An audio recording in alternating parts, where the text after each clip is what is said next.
Hello guys, welcome to my new vlog. જય સ્વામિનારાયણ. તો આજે હું બનાવું છું દૂધીના મુઠિયા. તો આજે મેં અહીંયા કને દૂધીને છોલી અને ખમણી લીધી છે. એમાં થોડો ઘઉંનો લોટ, ચણાનો લોટ અને બાજરાનો લોટ નાખી અને થોડાક મસાલા નાખશું. તો મીઠું, મરચું, હળદર, ધાણા જીરું પાવડર, સાકર અને લીંબુ નાખી અને કરી દીધો છે રેડી લોટને.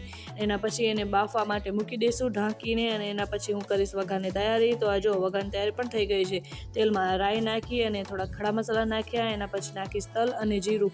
તો એના પછી મીઠું, મરચું, હળદર નાખી અને કરી દીધું છે વઘારને રેડી. અને હવે થોડુંક સાકરવાળું પાણી પણ નાખી દઈશું.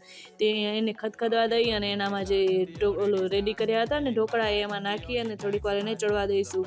તો જો મિક્સ કરી લીધું છે અને કેટલા સરસ લાગે છે ઢોકળા. અને આ જો સાંજે વેધર કેટલું સરસ હતું. તો ચાલો, thank you for watching. Like and subscribe, comment કરવાનું ના ભૂલતા. Hello guys, welcome to my new vlog. જય સ્વામિનારાયણ. તો આજે હું બનાવું છું દૂધીના મુઠિયા. તો આજે મેં અહીંયા કને દૂધીને છોલી અને